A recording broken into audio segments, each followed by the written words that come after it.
Good morning, good evening. Welcome to this presentation of by Michael Grant. I want to say thank you for giving me the opportunity to explain my research about the course element of supervision. So short introduction about element of supervision. Element of supervision is a course that teaches many people on how to oversee in organizations. However, the supervision is a process of observing, supporting, and directing in goal of increasing the productivity and generating more profit. In this course, it would be possible to learn more about how to manage people. The management theories are the base of management. Also, this course will allow of knowing the different roles of supervisor with the upper management and union. So people want to be a supervisor. They must focus, communicate and involve themselves in working on different tools of communication used in the company because each supervisor has to able to know what tools of communication is fast and profitable. So supervisors have many type of roles. Supervisor inspires, educate, work together, advocate, collaborate, and consult. So being a supervisor suppose uh, many tasks, many responsibilities, many ability to do everything fast and efficient. Let's move on for management theories. Management theories are the base of the management. So the management help many organizations to focus, to communicate, and to evolve. Uh, it allowed to leadership to deploy their talent of leader and to focus on the main goals. So from 1980 to 2000, we received three contributions. The first contributions was scientific management. That was Taylor's contribution. The second is the bureaucratic management. That was for Henry Fayol. And the third contribution was administrative management. All those three contributions help organizations to increase their productivity, to increase the profit. So today, many organizations are going to human resource or put the human resource as the function in the organization because the human resource is the base, is the human resource that recruit, is the human resource that train, is the human resource that hide the good employees in the organization. So many companies change their management style in hope of increasing productivity uh, because of management theories by the perspective, by the code of ethics and service human that enhance and respect all the organization present day.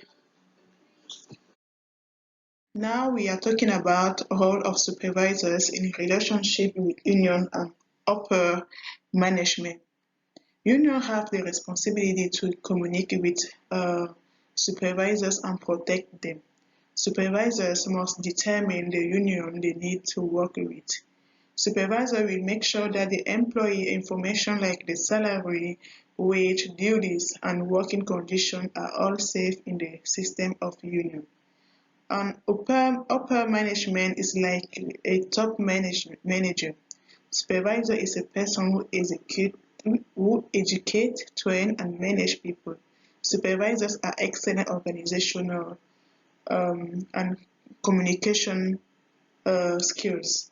These skills help them to transfer information from upper management to employees and communicate their team performance or needs to high-level manager.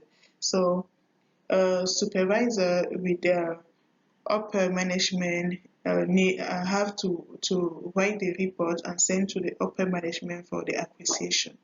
That is the relationship, that is the management, because all of them uh, is working together for make things break and move forward for the success.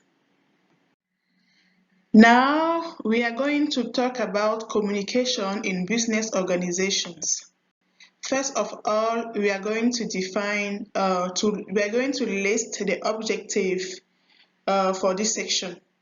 So we are going to understand and describe the communication process, know the types of communication that occur in an organization, understand how power, status, purpose, and interpersonal skills affect communication in organizations, and describe how corporate reputations are defined by how an organization communicates to all of its stakeholders.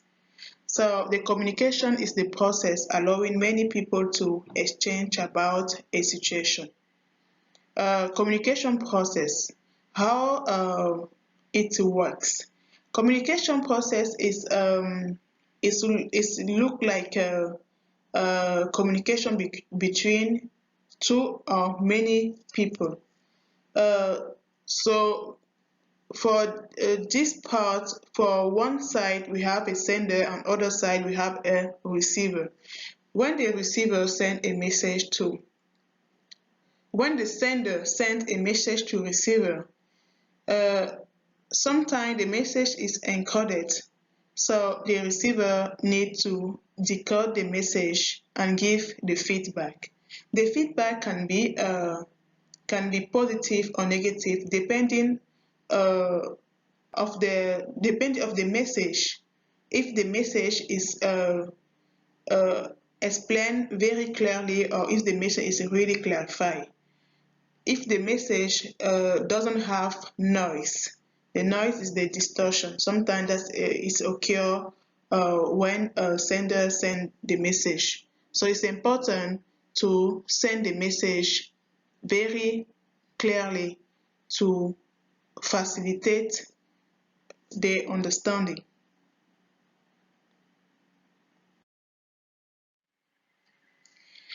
Still about communication in business organizations. Organization is composed of three types of communication: oral communication, written communication, and nonverbal communication. And the principal key of communication is the language.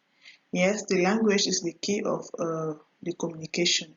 It's the key to corporate reputation management. So it's important to talk, listen, read, and write for an effective communication management. So we can see here on the picture 6 peoples who are talking, listening, writing, speaking. So they are